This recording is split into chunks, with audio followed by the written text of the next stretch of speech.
Buenas tardes, el día de hoy vamos a hablar un poco sobre errores de traducción. La identificación del problema es el proceso de reconocer y señalar errores o dificultades que aparecen al traducir un texto de una lengua origen a una lengua meta. Esto no necesariamente implica que es notar algo que está mal, sino entender el por qué está mal. Cuando hablamos de resolver problemas de traducción, nos referimos a cómo relacionar los elementos de una situación complicada para entender cómo estos se conectan y así lograr que el texto funcione correctamente en el idioma meta. Gil Bardaji dice que ese proceso incluye 3 pasos: la identificación del problema, cómo resolverlo y cómo evaluarlo. De tal manera, existen 2 enfoques principales para entender estos problemas. El enfoque textual, que el problema está en el texto. Puede ser gramatical, semántico, sintáctico, etcétera, o en la relación entre el texto original y el texto traducido.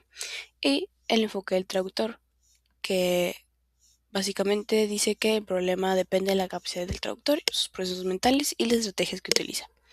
En el ejemplo, se utiliza de un enfoque textual. Un traductor puede traducir "actualmente estudio inglés" como "actually I study English", lo cual es incorrecto por un falso cognado. La forma correcta sería "currently I study English". Ahora, los errores también se pueden clasificar según el tipo de dificultad que generan. Presas distingue 3 tipos: los intratextuales, que son relacionados con la coherencia de la cohesión. En el ejemplo dice "She didn't go because she was sick", traducido literalmente como "ella no fue porque ella estaba enferma ella". Lo correcto aquí sería "no fue porque estaba enferma". Los extratextuales dependen del contexto o de la intención del texto. El ejemplo dice "He is hot", que es traducido como "él es caliente". La traducción podría ser "tiene calor", pero todo depende del contexto del texto.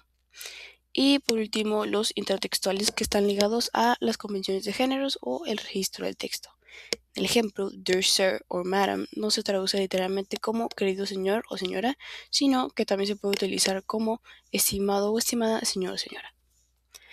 En cambio, Krings propone las perspectivas enfocadas en el traductor, como el problema de recepción, que es cuando no se comprende el texto. El ejemplo "It's raining cats and dogs" puede que el traductor lo cambie a "está lloviendo gatos y perros". En este caso, el traductor no entendió la expresión, lo cual el problema aquí es la comprensión del texto. En los problemas de formulación es cuando se entiende, pero se expresa de mal. Un ejemplo podría ser "she's embarrassed", que está traducido como "ella está embarazada". El traductor entiende, pero expresa mal la lengua meta.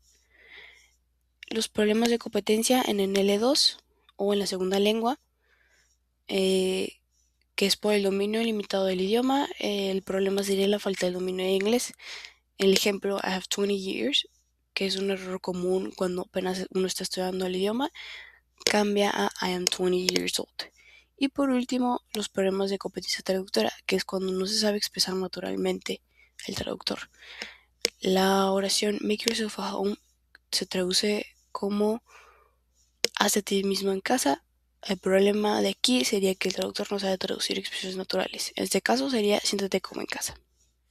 Y por último, una dificultad que se observa es que el traductor muchas veces sabe traducir correctamente, pero no sabe explicar cómo lo hace. Eso sucede porque una gran parte del conocimiento del traductor es automático y no es siempre consciente. Un ejemplo típico podría ser realizar una decisión, que se traduce como "realize a decision". La forma correcta aquí sería "make a decision". Identificar ese tipo de problemas nos ayuda a entender dónde se podemos mejorar y qué es lo que tenemos que trabajar, tanto en la comprensión o como en la formulación del texto. Ahora vamos a abordar lo que es la tipificación de los errores de traducción. Ok, como primera instancia es necesario definir lo que es un error de traducción. Se podría decir que estos son los fallos que ocurren cuando durante la traducción de un idioma a otro el significado original del texto se pierde, se altera o se interpreta de manera errónea. Esto, de acuerdo con Firmenich 2014, está profundamente relacionado con los criterios de calidad de una traducción y de igual manera, pues muchos autores prefieren no denominar esto como errores, sino como inadecuaciones o faltas. Ahora, ¿cómo es que se evalúa una traducción? pues no menciona a Losred en 1985 y sus criterios de evaluación, los cuales son pues la función del texto meta, su coherencia textual, el tipo de texto y sus formas convencionales y de igual manera las convenciones lingüísticas, culturales y situacionales. Ok, ahora vamos a hablar sobre la categorización de los errores de traducción de acuerdo a Delisle en 1993. Por un lado encontramos los contrasentidos, que es el darle a una palabra un sentido equivocado. Como segundo error tenemos a las faltas de sentido, que es cuando hay una equivocación en la interpretación de una palabra en el contexto establecido. Los sinsentidos, por su parte, es cuando se le da una formulación al texto meta carente de sentido. La adición es pues agregar injustificadamente elementos o palabras que no venían en el texto original. Y como su contraparte tenemos a la omisión, que es el decidir no agregar de manera injustificada pues elementos que venían en el texto original. La hipertraducción, por otro lado, es cuando alguien traduce algo eligiendo pues una forma muy alejada de la forma original del texto.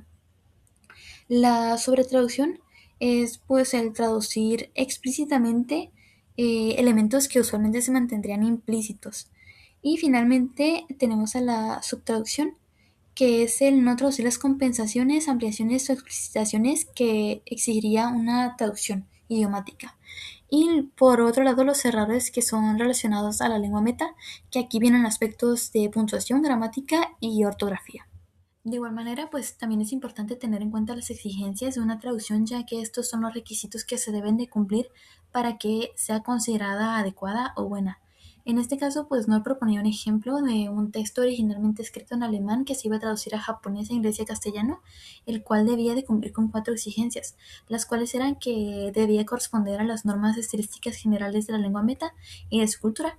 De igual manera, siempre pues tener en consideración pues la distancia cultural entre la lengua meta y la lengua de origen. También era que debía de integrarse siempre al formato requerido. En este caso era un folleto, por lo que debía respetarse ese formato. Y también mantener la deixis local y temporal, que esto básicamente es señalar pues la ubicación espacial de la persona, objeto y los lugares. Ahora bien, aquí dice que si hay una exigencia que no se cumple, esto automáticamente va a clasificarse como un error de traducción. Ok, por último vamos a hablar de la jerarquización que hace NOR sobre los errores de traducción. Los errores más graves son los aspectos pragmáticos, ya que estos no son detectados la primera vez que alguien lee un texto, eh, ya que durante este proceso pues las personas suelen obtener mucha información errónea y pues sí, por eso es muy importante que el traductor preste especial atención a lo que está leyendo. Eh, los segundos errores más importantes son los errores culturales, los cuales sí afectan mucho a la funcionalidad del texto. Por eso, y como ya se ha mencionado anteriormente, pues es muy importante que siempre se tengan en cuenta las diferencias culturales entre la lengua de origen y la lengua meta. Y finalmente los errores lingüísticos, que son fallos que vienen del uso incorrecto del idioma pues de destino, ya que no solo afectan la gramática, la ortografía, la sintaxis, sino que también afectan la forma y la precisión del mensaje. Como platicaron al principio, los errores de traducción en el discurso escrito es donde la falta está en el texto. Por tanto, quiere decir que estos errores afectan el sentido y el estilo del discurso. Y creo que se pueden diferenciar en varias categorías, como los errores léxicos, que es el uso de palabras incorrectas o falsos amigos, los errores sintácticos, que son estructuras gramaticales mal adaptadas y que por tanto generan frases poco naturales o incorrectas en, en la cultura objetivo. Los errores semánticos es la pérdida o la distorsión del significado original, ya sea por una mala interpretación o por omisión del mismo traductor. Los errores pragmáticos, que según se dice que son los más graves, son traducciones que no respetan el contexto cultural o la intención comunicativa que buscaba transmitir el autor, y los errores estilísticos, que es cuando se pierde la cohesión o la línea, el registro que lleva el discurso escrito. Un ejemplo, pues si tenemos en el original, en el discurso original, It's raining cats and dogs, no se puede traducir como está lloviendo perros y gatos porque incluiría un error semántico y pragmático. Tampoco el no adaptar las referencias culturales como el Thanksgiving como acción de gracias sin explicar el contexto puede dejar al lector sin comprender la carga cultural que lleva pues el nombre de la festividad. Y pues esto lo dividí de los libros de estos autores. Primero, de North, 1996, que dice que la finalidad del proceso traslativo se define mediante el encargo de traducción. Un no cumplimiento de tal encargo debe considerarse como un error o falta. Entonces, pues dice que cuando un error ocurre cuando la traducción no cumple la función comunicativa que se le pidió, y quiere decir que no basta traducir bien las palabras. Si el texto no funciona bien para el lector meta, es un error y ya. Entonces, en la misma página 4, clasifica los errores en 3 tipos: los pragmáticos, los culturales y los lingüísticos, y ella considera que los pragmáticos son los más graves porque afectan directamente a la comunicación. También a Gil Bagardí en 2008, que dice: el problema está relacionado con la capacidad del traductor, o en otras palabras, de factores más bien mentales o procedimentales. El texto de Bardají me gustó, pero no vi que clasificara directamente errores, sino que se centra más en las estrategias y las técnicas para resolver los problemas. Y explica que cuando estas técnicas se aplican mal, aparecen los errores, como por ejemplo si se usa una traducción literal en un contexto que requiere adaptación cultural, pues el resultado va a ser un error. Y por último, ahora yo les voy a hablar de errores de traducción en textos literarios. El primer error que tenemos es el de la estructura, y en este el traductor no se esfuerza por comprender las estructuras que componen al texto. Y ese es un error que influye casi en todos los demás, porque es precisamente por eso que se pueden alterar los significados del texto, cómo se transmite el mensaje o el estilo del autor. Y tenemos que recordar que estos 3 son componentes muy importantes en los textos literarios. Entonces, además de la estructura lingüística, también los textos literarios tienen estructuras sociales o estructuras o culturales que influyen en cómo se desarrolla el texto y qué es lo que quiere representar. El segundo error sería en los textos poéticos, en la poesía, y en este se sacrifican muchos elementos por otros. Entonces tenemos que recordar que en los textos poéticos la rima, la métrica son parte del mensaje que el autor quiere decir o expresar, y muchas veces el traductor se centra solo en mantener la información, o por otro lado se centra en mantener la rima, y idealmente esto no puede suceder porque ambos son parte importante del poema. Además, como muchos textos poéticos ya son bastante viejos o pues son clásicos, realmente no se sabe qué es lo que el autor quería expresar. Entonces el traductor tiene que ser tiene que tener mucho criterio a la hora de hacer la interpretación de texto, de este tipo de texto, porque no se puede crear una traducción desbalanceada o modificar el mensaje o su interpretación. El error 3 sería en la traducción de prosa, y en estos el traductor no se esfuerza por comprender la complejidad de las oraciones, y esto lo podemos ver cuando nos presentan un cuento corto o un extracto de una novela y empezamos a traducir sin siquiera haber leído el texto antes o darle una repasada pues por primera vez.